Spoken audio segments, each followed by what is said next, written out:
Clarify कर दें कि यह अदिश है, चार्ज एक अदिश राशि है, परंतु हमारा वो वेग सदिश राशि होता है।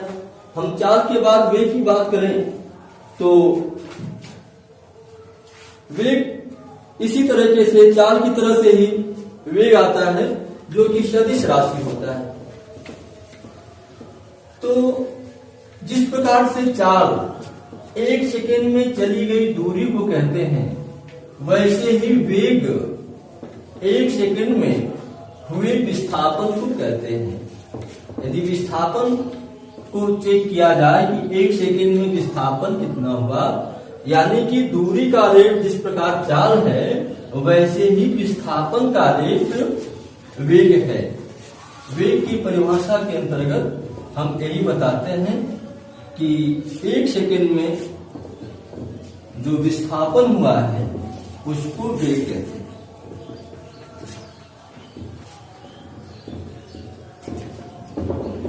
तो वेग भी विस्थापन की तरह सदिश राशि है जो केवल दूरी ही नहीं, केवल परिमाण ही नहीं बल्कि परिमाण के साथ साथ दिशा भी रखता है।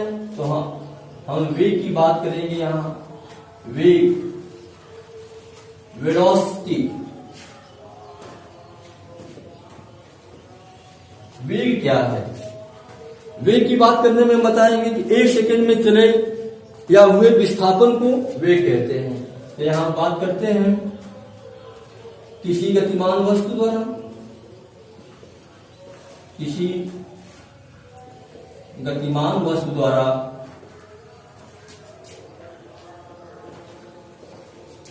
एक सेकंड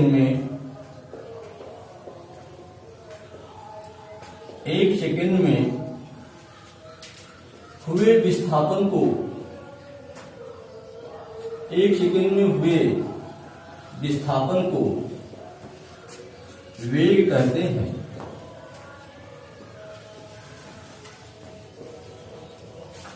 एक सेकंड में विस्थापन कितना हुआ वो वेग हो गया। एक सेकंड में दूरी कितनी चली वो चाल हो गया। तो दूरी चली है इसलिए चाल अदिश राशि है, विस्थापन ये चला है इसलिए वेग एक सदिश राशि हो गया। इसे भी हम क्या करते हैं, v से प्रदर्शित करते हैं। इसे v से प्रदर्शित करते हैं। सामान्यतः आप दोनों को ही v से प्रदर्शित करते हैं, कभी कभी आवश्यकता पड़ने पर उसे यश से और इसे v से भी प्रदर्शित कर देते हैं। v से प्रदर्शित करते हैं और इसका भी सूत्र जो है v=d/t होता है, लेकिन यहाँ d पर एरो रहता है क्योंकि विस्थापन है, इसलिए यहाँ v पर भी एरो हो जाता है। यहाँ पर भी v पर एरो रखेंगे। यही अंतर होगा कि यह बताएगा कि यह वेलोसिटी है, वेग है, और यह बताएगा कि यह चाल है। यही दोनों में अंतर है क्योंकि यह सदिश राशि है और वो अदिश राशि है। मात्रक की बात करें तो इसका भी मात्रक होगा मीटर प्रति सेकंड, और यह अदिश राशि नहीं होगा बल्कि सदिश राशि होगा। का मतलब है परिमाण के साथ साथ इसकी दिशा भी होगी। यह दोनों ही बताते हैं कि एक सेकंड में इसका रेट क्या है, यानी कोई भी गतिमान वस्तु जो गति कर रही है उसका प्रति सेकंड क्या रेट है, किस रेट से गति कर रही है, यह दोनों बता रहे हैं। अब हम बात आपको बताना चाहेंगे कि कुछ वस्तुएं ऐसी हैं कि जो लगातार एक ही रेट से गति करती हैं, कुछ वस्तुएं ऐसी हैं कि जो गति के दौरान अपने रेट को चेंज करती रहती हैं। जैसे एग्जाम्पल के रूप में ले लें कि यदि रास्ता बहुत बढ़िया है तो कुछ तेज स्पीड से लोग चलने लगते हैं, रास्ता कुछ गड़बड़ है तो कुछ स्लो स्पीड से चलने लगते हैं। तो इस प्रकार से गति के दौरान, पूरे गति के दौरान यदि हम वेग को निरंतर बदलते रहते हैं तो उसको असमान गति के अंतर्गत रखते हैं, और एक ही नियत वेग से चलते रहते हैं तो उसे हम एक समान गति कहते हैं। तो हम इस प्रकार से यहाँ बात करते हैं गति के प्रकार के रूप में। गति के प्रकार और गति के प्रकार के रूप में तो हम लोग एक जो है एक समान गति और असमान गति स्पीड के रूप में बात करते हैं। पहला एक समान गति और दूसरा असमान गति। एक समान गति का मतलब हुआ, एक समान गति का मतलब होता है कि जब वस्तुएं गति के दौरान समान समय में समान दूरी तय करती हैं तो एक समान गति होता है। गति के दौरान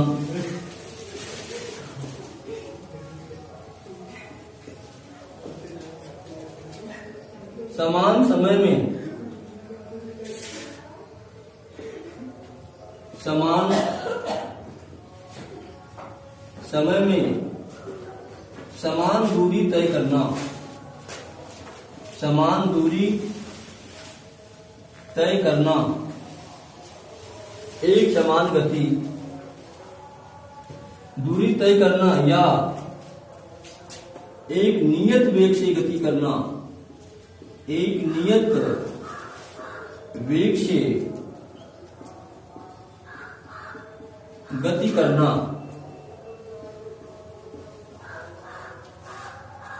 एक समान गति कहलाता है। करना एक समान गति कहलाता है। एक समान गति के लिए यह जरूरी है कि समान समय में समान दूरी तय हो। और समान गति की बात करेंगे हम। और समान गति में समान समय में ही भिन्न भिन्न स्थितियों में भिन्न भिन्न दूरियां तय होती हैं। इसको हम असमान गति कहते हैं। हम इस गति के चैप्टर में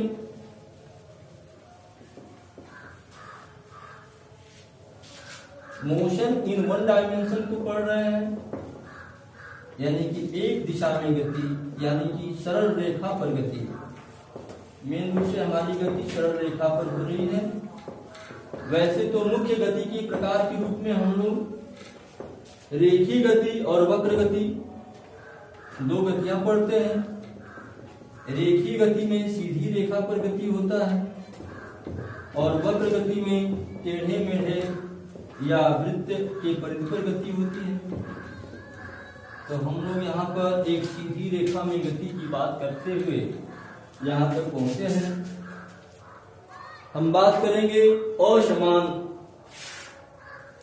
एक समान गति के बाद दूसरे नंबर पर हम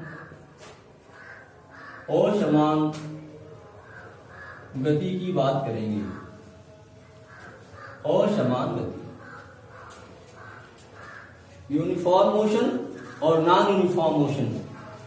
हम यहाँ नॉन यूनिफॉर्म मोशन की बात करते हुए बात करते हैं कि गति के दौरान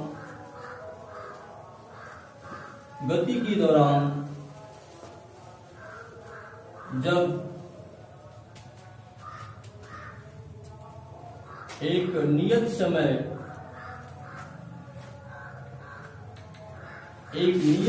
में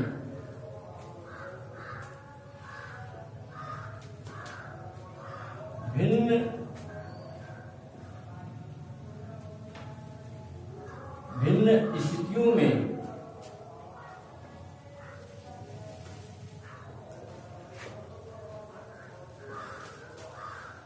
भिन्न भिन्न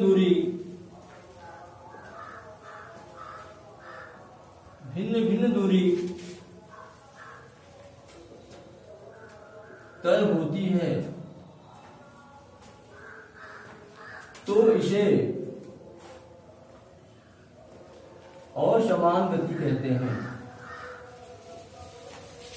असमान गति कहते हैं। नॉन यूनिफॉर्म मोशन में होता क्या है कि अभी चला, तेज स्पीड से चला तो कम ही समय में ज्यादा दूरी तय कर लिया, फिर आगे जाकर के उसकी स्पीड थोड़ा स्लो हो गई तो ज्यादा समय लगा करके कम ही दूरी तय कर पाया। यह असमान गति का एग्जाम्पल है। एक समान गति में क्या होता है कि शुरू से लेकर के लास्ट तक एक ही नियत चाल से वो गति कर रहा है। जब गतिमान वस्तु का चाल डिफरेंट होगा, भिन्न भिन्न चालों से गति करेंगे, तो ऐसे में हम जो चाल निकालते हैं, ओवरऑल चाल जो निकालते हैं, वह उसके बीच में चले हुए चालों से कुछ डिफरेंट हो जाता है, और इस चाल को ही हम कहते हैं औसत चाल। हम इस असमान गति के अंतर्गत औसत चाल की बात करेंगे। क्या होता है औसत चाल? Average speed. तो एवरेज स्पीड के अंतर्गत हम लोग एकदम सिंपल सी बात करते हैं। हम लोग बहुत ज्यादा तामझाम में न जा करके कि कब कहाँ कितना चला, इससे कोई मतलब नहीं है। हम लोग पूरे गति के दौरान दूरी को नोट करते हैं कि उसने प्रारंभिक बिंदु से लेकर के अंतिम बिंदु तक कुल टोटल कितनी दूरी तय किया और कितना समय लगाया। बस दो चीजों का हम हमेशा ख्याल करते हैं। और यदि चाल भी दी गई रहती है बीच बीच की, तो बीच के चाल से हमसे कोई मतलब नहीं होता है, हम बीच की दूरी ही निकालते हैं। चाल के द्वारा भी दूरी निकालेंगे, और total distance upon total time, केवल यही फॉर्मूला लगा करके हम औसत चाल निकालते हैं। तो हमारी अगली आर्टिकल होगी औसत चाल। औसत चाल, एवरेज स्पीड। औसत चाल क्या होता है? हम बात करेंगे औसत चाल का। Average speed, what is average speed? औसत चाल क्या है? तो हम बताएंगे कि कुल दूरी और कुल समय के अनुपात को औसत चाल कहते हैं। गति के दौरान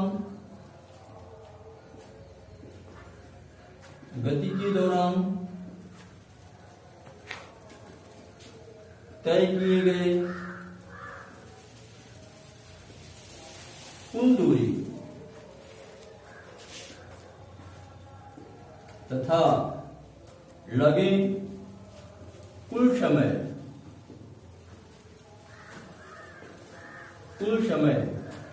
के अनुपात को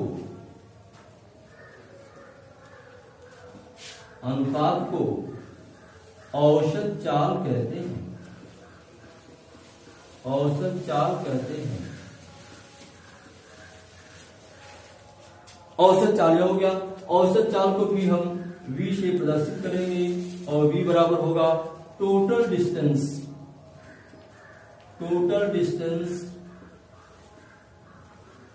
अपॉन टोटल टाइम। बस इस फॉर्मूले के द्वारा जितने भी डिस्टेंस बीच बीच में चले हुए सब डिस्टेंसों को हम टोटल कर लेंगे।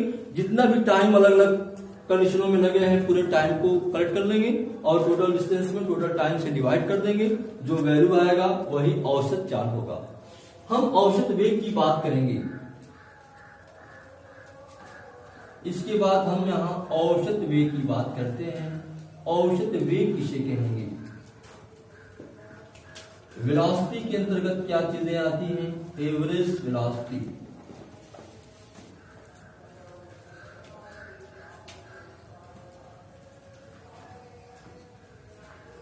एवरेज वेलोसिटी में क्या होता है? तो एवरेज वेलोसिटी के दौरान हम इनिशियल और फाइनल को लेकर के एवरेज वेलोसिटी निकालते हैं। और यदि हम एवरेज वेलोसिटी को v डैश कर दें, तो v dash is equal to हो जाएगा u प्लस v/2। यह फॉर्मूला जाता है, यानी कि प्रारंभ में कितना वेग रहता है और अंत में कितना वेग रहता है, इन दोनों वेगों को लेकर जोड़कर हम निकाल लेते हैं। लेकिन परिभाषा के रूप में हम इसको भी उसी तरीके से बताते हैं कि गति के दौरान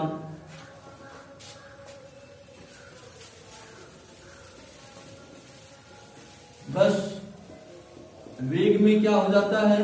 विस्थापन हो जाता है। दूरी के दौरान तय किए गए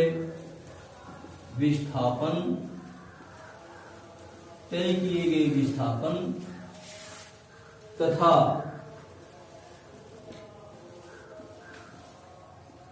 कुल समय के अनुपात को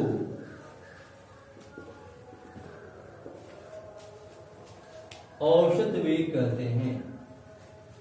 औसत वेग कहते हैं।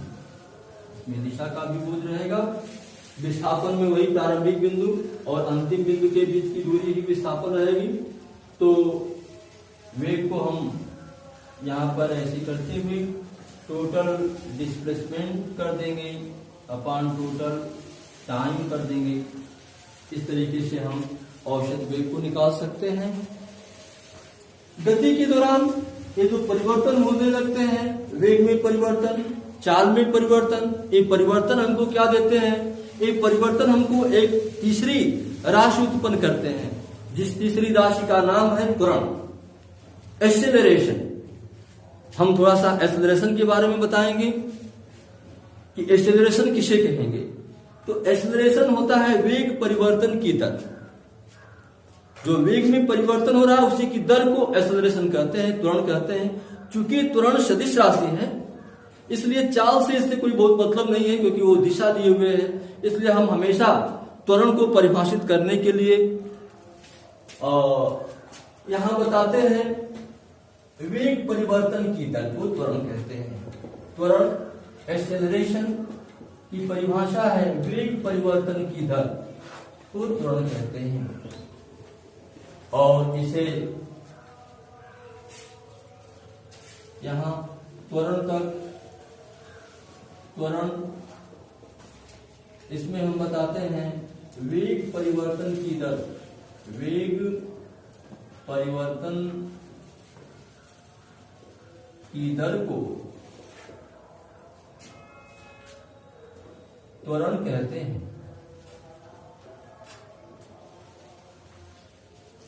इसे ए से प्रदर्शित करते हैं,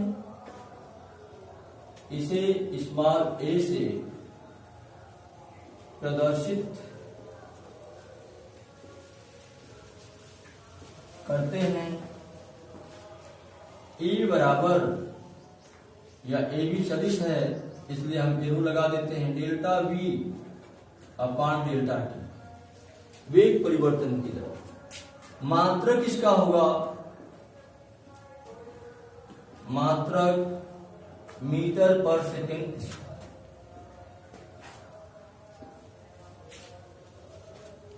आज के वीडियो में बस इतना ही। इसकी आगे की वीडियो में हम इसके आगे की चीजों को बताएंगे।